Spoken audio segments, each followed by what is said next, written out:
in the heart of the Horn of Africa, amidst the bustling streets of Addis Ababa, still a ruler who would change the destiny of a nation. His name was Haile Selassie I, Emperor of Ethiopia, and to him education was not just an idea, it was a foundation of Ethiopia's survival.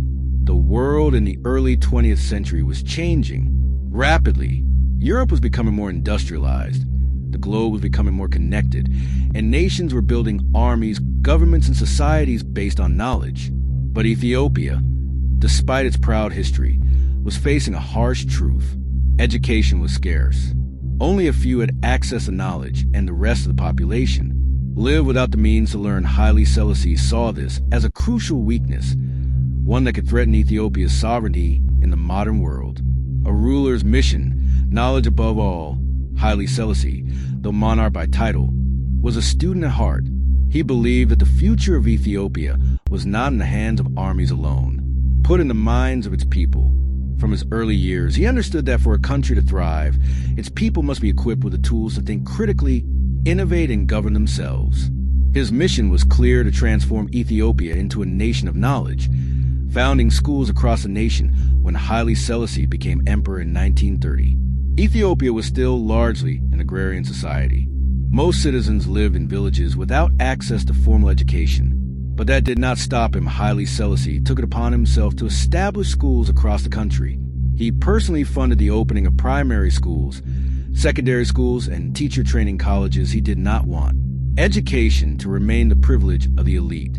He wanted to be a right for every Ethiopian, from the smallest child in a rural village to the leaders of tomorrow. With his vision, classrooms began to spring up where they had never been before. Teachers were trained, curricula were designed, and slowly knowledge began to spread through.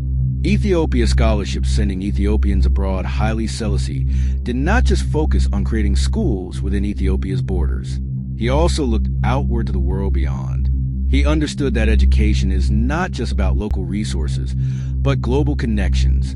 So he did something remarkable for an African leader in his time. He sent bright young Ethiopians abroad to study. Scholarships were funded, allowing Ethiopian students to study in universities in Europe, the United States, and Egypt. These students, after completing their studies, would return home to become the future doctors, engineers, teachers, and leaders of Ethiopia. Wasn't just about training professionals. It was about creating a generation of thinkers and innovators who could shape the future of their own country. The University College of Addis Ababa, but Haile Selassie's greatest contribution to Ethiopian education came in 1950 with the creation of the University College of Addis Ababa, the first modern university in Ethiopia, a true symbol of his educational vision. For the first time, Ethiopians had access to higher education within their own borders. Students can now study science, arts, law, and engineering without leaving the country. This university, founded by Haile Selassie, became a beacon of intellectual development for generations to come. It wasn't just an academic institution. It was a symbol of progress, a declaration that Ethiopia was ready to compete with the world, not just in arms but in ideas. The emperor as a lifelong learner.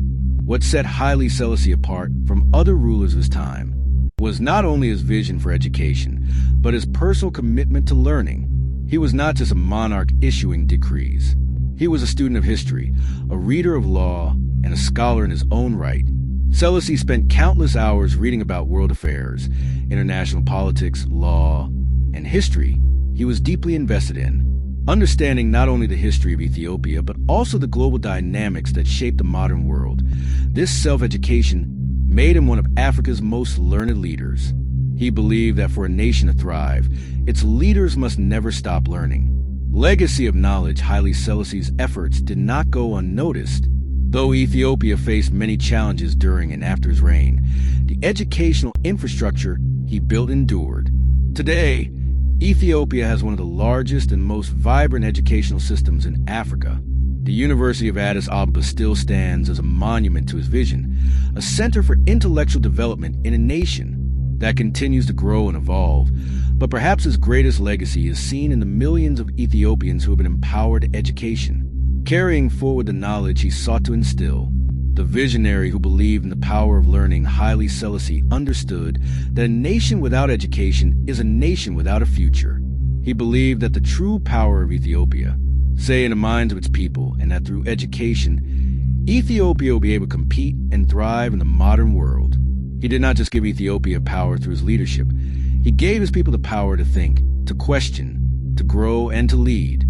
His legacy lives on not in the buildings he constructed, but in the countless lives he touched through the gift of education. Haile Selassie's vision wasn't just a leading nation. It was to raise a nation. And through education, he succeeded. Remember, the true strength of a nation is in the knowledge of its people.